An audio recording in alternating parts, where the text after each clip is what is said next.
రాష్ట్రంలో ఈ గంజాయి మాదక ద్రవ్యాల సమస్య తీవ్రం అవుతున్న విషయాన్ని మనందరూ కూడా తెలుసు. పేపర్లు చూస్తే అక్కడ 2 కిలోలు టన్ను లేకపోతే 50 కిలోలు 100 కిలోలు హీరాయిన్ లేకపోతే మాదక ద్రవ్యాలు, విశాఖపట్నంలో జరిగిన మాదక ద్రవ్యాల సమస్య ఏమిటో మీకు తెలుసు.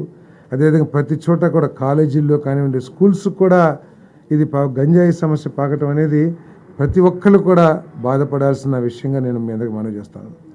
దీని మీద కఠిన చర్యలు తీసుకోవాలనే ఉద్దేశంతో మరి 4 మంత్రులతో మరి ముఖ్యమంత్రి గారు ఒక కమిటీ వేయటం జరిగింది. హోమ్ మినిస్టర్ గారు, ట్రైబల్ వెల్ఫేర్ మినిస్టర్ గారు, ఎడ్యుకేషన్ మినిస్టర్ గారు, హెల్త్ మినిస్టర్ గారు, ఎక్సైజ్ మినిస్టర్ గారు, 5గురితో కూడా ఒక కమిటీ వేసి దీని మీద ఎలాబరేట్గా డిస్కస్ చేసి దీన్ని ఏ విధంగా అరికట్టాలి అనే విషయం మీద మరి చర్యలు తీసుకుంటానికి ప్రభుత్వానికి సూచన చేయడానికి ఒక కమిటీ వేశారు.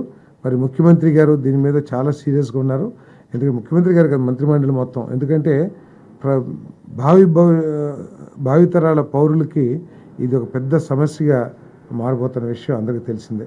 దీన్ని ఏ విధంగా అరికట్టాలి, రవాణా అరికట్టాలి, అమ్మకం అరికట్టాలి, అసలు చాలా చోట్ల చాలా ఈజీగా సింపుల్గా గంజాయి దొరికే పరిస్థితులు ఈ రాష్ట్రంలో ఉన్నాయని చెప్పేసి మన పేపర్లు చదువుతూ ఉన్నాం. వీటన్నింటినీ అరికట్టడానికి సీరియస్ యాక్షన్ తీసుకోమని చెప్పేసి కూడా ముఖ్యమంత్రి గారు ఆదేశించడం జరిగింది. ఈ కమిటీ చర్చించి తగు చర్యల్ని సూచిస్తుంది.